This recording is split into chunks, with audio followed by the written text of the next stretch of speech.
I'm somewhat of a loner. You know what I mean? I ride around the car by myself and just thinking about different things. I just like to think.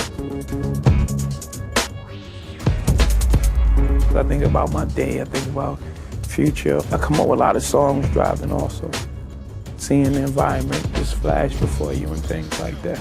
Brooklyn, Superior, that over to the sneaker store that got every bit of my money when I was back in the hustling days. Sean Carter's before the music business. Their perception of JayZ is a little different than their perception. What does it take for a young man from Brooklyn's gritty Marcy Houses to transform into one of the most influential figures in the music and entertainment business? Well, to know that, let's dive into how JayZ rose to fame. Sean Corey Carter, known to the world as JayZ, was born on December 4, 1969 in Brooklyn, New York. He grew up in the Marcy Houses, a public housing project in the Bedford-Stuyvesant neighborhood, where life was far from easy. His father, Adnis Reeves, left the family when JayZ was young, leaving his mother, Gloria Carter, to raise him and his 3 older siblings on her own. Years later, JayZ and his father reconciled, but Reeves passed away in 2003. In one of his lyrics, JayZ recalls a shocking incident from 1982, when, at just 12 years old, he shot his older brother in the shoulder for stealing his jewelry. This incident was a glimpse into the harsh environment he was navigating at the time. JayZ attended Eli Whitney High School and George Westinghouse Career and Technical Education High School in Brooklyn before transferring to Trenton Central High School in New Jersey. However, his academic career was cut short when he dropped out during his sophomore year. During this turbulent period, according to his own accounts in interviews and lyrics, he became involved in selling crack cocaine and even survived being shot 3 times. His experiences with street life were further underscored by the fate of a former friend who was sentenced to prison for drug and weapons charges. According to his mother, JayZ's love for music was evident from a young age, so much so that he would wake his siblings in the middle of the night by tapping out drum patterns on the kitchen table.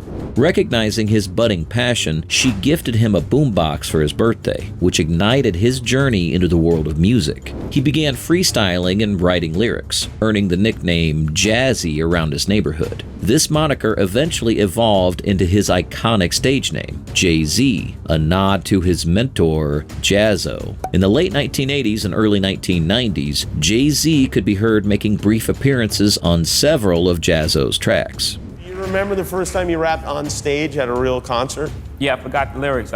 You forgot the lyrics? Yeah, and my partner at the time, his name is Damon. I was like, finish. He was like, I don't rap. And that was the end of it. Famously, the worst show ever. We have a video of what I believe, and I could be mistaken, is your first television performance. Now, the other guy you're going to see in the video is Big Daddy Kane. Okay. Who's a guy who you started out with. Well, let's take a look at that. Burst freestyle. Check. Here I am, the man. I'm swinging and singing and bringing the light on the mic. Again, together forever endeavors to always prevail. Well, wherever the weather, I'm better, you seem to pale in comparison. JayZ's embarrassing. Your time master, bigger the rhyme master, bigger the last JayZ rhyme, so you can say I'm the profane line. During this time, he also found himself in a series of rap battles with LL Cool J, honing his skills in the competitive arena of early 90s hip-hop. JayZ's first taste of wider recognition came in 1994 when he featured on the posse-cut Show and Prove from Big Daddy Kane's album Daddy's Home. Though often referred to as Big Daddy Kane's hype man during this era, Kane himself clarifies that JayZ wasn't fulfilling the traditional hype man role. Instead, he was making notable campaign appearances on stage, signaling his rising presence in the rap world. 9 years ago, an unlikely duo found themselves sharing a meal at the Hollywood Diner in Omaha, Nebraska. On one side of the table sat Warren Buffett, a familiar face at the diner. Across from him was JayZ, who was far from a regular in this Midwestern setting. The billionaire investor and the hip-hop mogul bonded over strawberry malts, their conversation flowing naturally. The dialogue didn't end there. The pair later continued their exchange in the offices of Buffett's Berkshire Hathaway.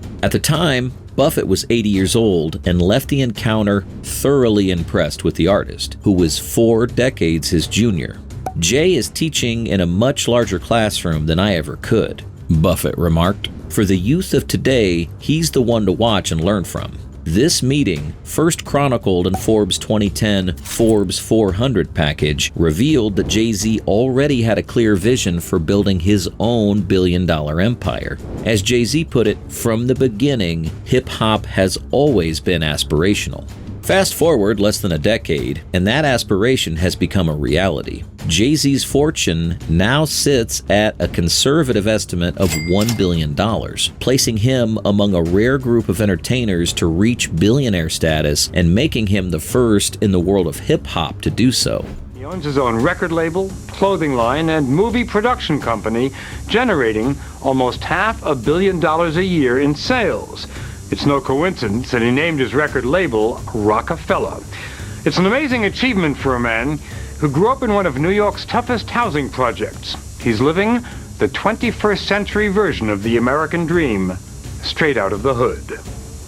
15 years ago, somebody had come up to you in the projects and said, you know, you're going to be rich. And I don't mean rich, I mean rich. Right. And you're going to be famous. And you're going to be a superstar. If somebody had said that to you 15 years ago, what would you have said? How? You were surviving, right? Yeah, like I had no aspirations, no plans, no goals, no backup goals. Just like, I'm like, how's that going to happen? Doing what? His ever-expanding empire spans diverse ventures, from luxury liquor and fine art to prime real estate in Los Angeles, the Hamptons, and Tribeca, along with lucrative investments in companies like Uber. JayZ's rise to billionaire status is not just a testament to his talent, but also to his visionary business acumen.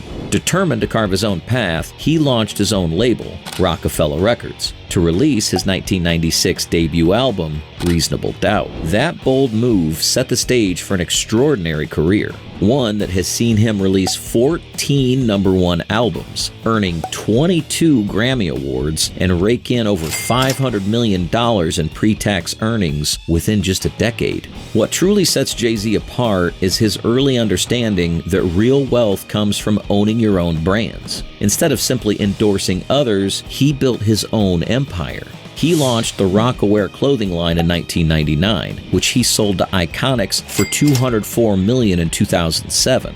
Then there's Douce, a cognac brand he owns with Bacardi and Tidal, the music streaming service he acquired to revolutionize the industry.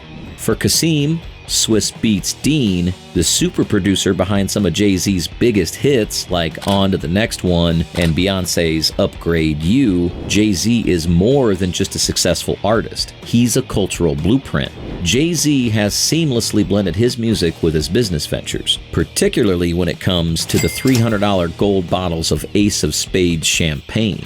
He first introduced the brand to the world in his 2006 music video, Show Me What You Got, and has been promoting it ever since. In a more recent example, his verse on Meek Mill's track, What's Free, famously claimed a $500 million valuation for the champagne, a figure that might just be as effervescent as the drink itself. But JayZ's business acumen extends far beyond champagne. His diverse investment portfolio includes a stake in Uber, now estimated to be worth $70 million. Remarkably, he bought into the company for just $2 million back in 2013. When he later attempted to increase his stake by an additional $5 million, Uber's founder, Travis Kalanick, turned him down. A rare instance when JayZ didn't get his way. In 2015, JayZ made another bold move by submitting a nearly $60 million bid to acquire the parent company of a Scandinavian streaming service. That acquisition paved the way for the relaunch of Tidal, which JayZ debuted later that year with a star-studded lineup of celebrity investors, including his wife Beyoncé, Kanye West, and Calvin Harris. JayZ's business was evident even before his tenure as Def Jam's president began in 2004. He carefully negotiated the return of his master recordings from the label that had originally launched his career. In a separate deal with EMI, he also regained control of his publishing rights. These strategic moves have paid off handsomely. Today, his catalog generates nearly 1 billion streams annually. After stepping back from the spotlight for a time, JayZ made a powerful return to the music scene in 2006. He dropped the album Kingdom Come and followed it up the next year with American Gangster. In 2009, he released The Blueprint 3, which solidified his comeback. But it was in 2011 that he teamed up with Kanye West for the collaborative LP Watch the Throne. The album was a massive success, going triple platinum, dominating the rap charts in August, and earning a Grammy nomination for Best Rap Album. Today, JayZ is widely regarded as one of the greatest rappers of all time. In April 2011, JayZ launched a lifestyle website called Life Plus Times, showcasing his interests beyond music. He also played an active role in Barack Obama's re-election campaign. His 12th studio album, Magnum Carta Holy Grail, dropped in July 2013 and debuted at #1 on the charts. The album was nominated for Album of the Year at the 2013 BET Hip Hop Awards. The lead single, Holy Grail, featuring Justin Timberlake, climbed to #4 on the US Billboard Hot 100 and even reached #1 in South Korea. Another track from the album, Part 2, On the Run, features his wife, Beyonce. By the end of 2013, JayZ had secured 9 Grammy nominations, the most of any artist that year. He also made a guest appearance on Beyonce's self-titled 5th album. Following the arrival of their twins in 2017, JayZ and Beyonce celebrated by adding not 1, but 2 lavish homes to their portfolio. They purchased a sprawling $26 million mansion in East Hampton, perfect for quiet escapes, and an opulent $88 million estate in Bel Air, a fitting playground for their growing family.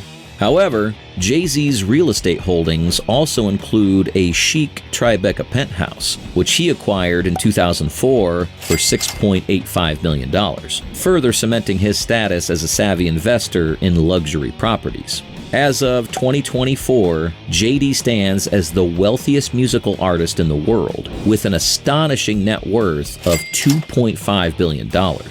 So, do you agree that JayZ's rise to fame is well-deserved? Share your predictions and thoughts in the comments below. And if you enjoyed this video and want more hot gossip, don't forget to give it a thumbs up and hit that subscribe button for all the latest hot takes.